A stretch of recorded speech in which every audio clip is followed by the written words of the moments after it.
2023다 21885 손해배상 원고 피고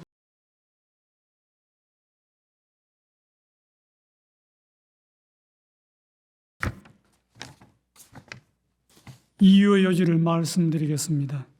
원고는 피고 설립한 특수목적법인인 피고와 사이에 피고는 원고에게 68억 원을 대출하고 피고는 대리금융기관이 되는 내용의 이 사건 대출약정을 체결하였습니다.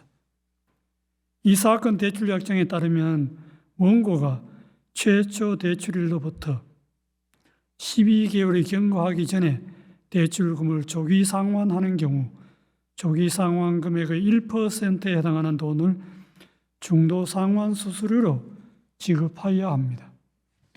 피고는 원고에게 대출금 68억 원에서 선이자와 각종 수수료 등을 공제한 금원을 지급하였습니다.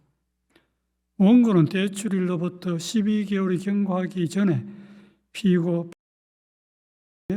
대출금 68억 원을 전부 상환하면서 중도 상환 수수료를 추가로 지급하였습니다.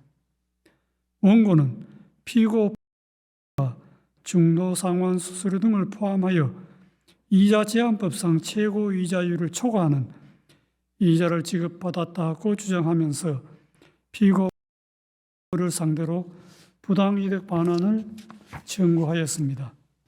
또한 피고과 그 직원인 피고의 이자 제한법 위반 행위에 가담하였다고 주장하면서 위 피고들을 상대로 같은 금액에 대한 손해배상을 청구하였습니다. 원심은 원고의 주장을 일부 받아들여 피고는 원고에게 이자 제한법상 최고 이자율을 초과하여 받은 이자를 부당이득으로 반환할 의무가 있다고 판단하였고 피고와 피고는 피고와 공동하여 원고에게 손해를 배상할 책임이 있다고 판단하였습니다. 이러한 원심 판결에 대하여 피고들이 상고하였습니다. 먼저 중도 상환 수수료 부분을 제외한 나머지 상고 이유에 대하여 보겠습니다. 원심은 피고가 원고에게 대출금을 지급하면서 공제한 각종 수수료 등은 이자 제한법상 선이자에 해당하므로 피고는 원고가 실제 수령한 대출금에 대하여 조기 상환 시점까지 이자 제한법상 최고 이자율로 계산한 이자를 초과하여 받은 돈을 부당이득으로 반환할 의무가 있다고 판단하였습니다. 또한 원심은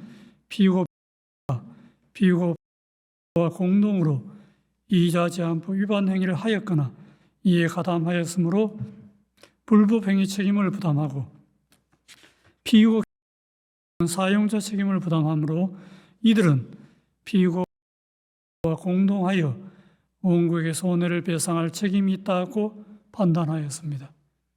이러한 원심 판단에는 필요한 심리를 다하지 않은 채 논리와 경험의 법칙에 반하여 자유심증주의의 한계를 벗어나거나 불법행위 책임 등에 관한 법리를 오해하는 등으로 판결에 영향을 미친 잘못이 없습니다. 다음으로 중도 상환 수수료 관련 상고 이유에 대하여 보겠습니다. 원심은 원고가 지급한 중도 상환 수수료는 이 사건 대출 약정의 대가로 봄이 타당하므로 이자 제한법 제4조 제1항에 따른 간주이자에 해당하여 이자 제한법상 최고 이자율 제한 규정이 적용된다는 취지로 판단하였습니다. 이 부분 쟁점은 중도 상환 수수료가 이자 제한법 제4조 제1항에 따른 간주이자에 해당하는지 여부입니다. 결론적으로 중도 상환 수수료는 금전대차의 대가로 보기 어려우므로 이자 제한법 제4조 제1항에 따른 간주이자에 해당하지 않는다는 것이 대법원의 다수 의견입니다. 그 이유는 다음과 같습니다. 중도상환 수수료는 금전대차에서 채무자가 기한 전에 변제함으로써 발생하는 채권자의 손해를 배상하는 명목으로 지급되는 돈입니다. 중도상환 수수료 약정은 이러한 손해 및 손해액의 증명의 어려움을 피하기 위하여 중도상환 시 지급할 손해배상액을 미리 정하여 놓은 손해배상액의 예정이므로 본래적인 의무의 금전대차의 대가로 보기는 어렵습니다.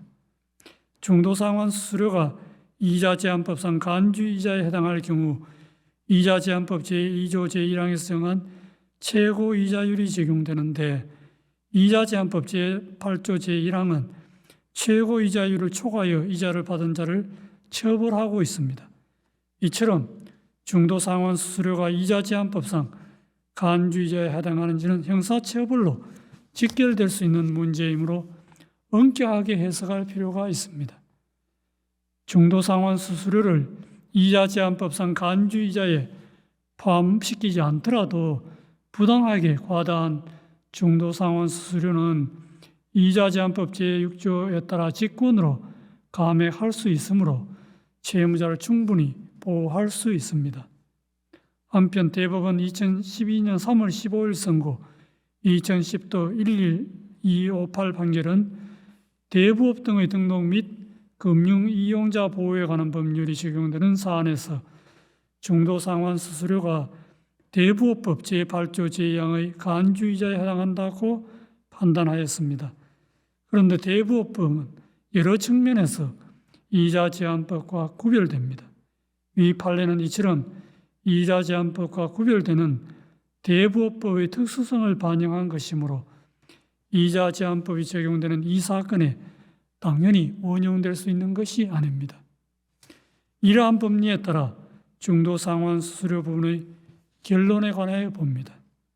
원고가 피고가 지급한 중도상환 수수료는 이자제한법 제4조 제1항에 따른 간주이자에 해당하지 않으므로 이자제한법상 최고이자율 제한에 관한 규정이 적용되지 않습니다.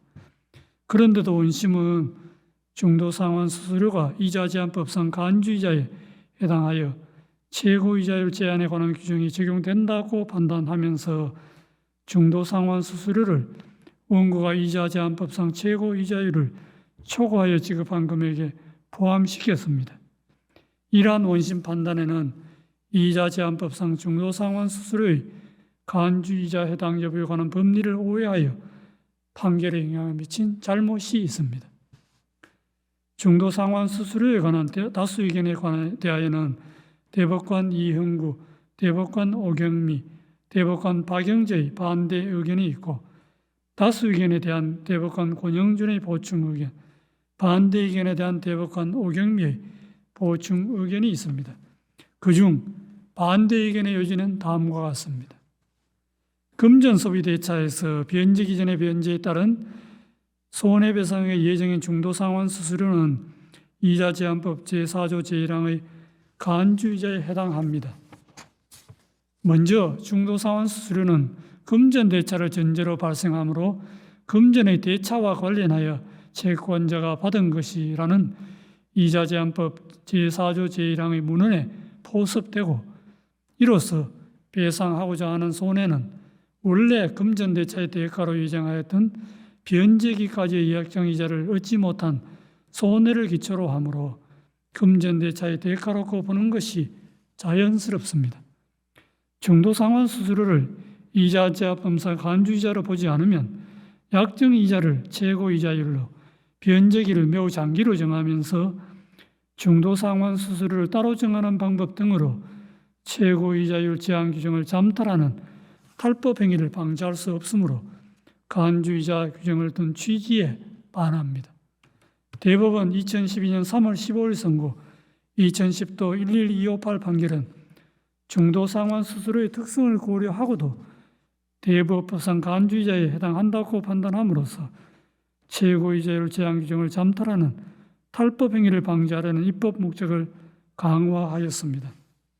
대부업법과 이자제한법 간주이자 규정은 통일적으로 해석하여 관련 법 체계 전체의 조화와 안정을 도모하는 것이 바람직하므로 중도상환수수료는 이자제한법상으로도 간주이자에 해당한다고 보아야 합니다. 이와 달리 금전소비대차에서 손해배상회가 예정한 이자제한법상 간주이자에 해당하지 아니하여 최고이자율 제한 규정이 적용되지 않는다는 취지로 판단한 대법원 1964년 6월 9일 선고 6.3-1212 판결은 타당하지 않고 약정지연소금 손해금에 대하여 이자제한법상 최고이자율 제한 규정이 적용된다고 판단한 대법원 2018년 6월 28일 선고 2018-2350 판결과도 모순 저촉되므로 변경되어야 합니다. 다수 의견에 따라 다음과 같이 판결합니다. 주문. 원심 판결의 피고들 패소 부분 중 중도상환 수수료에 관한 부분을 파기하고 이 부분 사건을 서울고등법원에 환송한다. 피고들의 나머지 상고를 기각한다.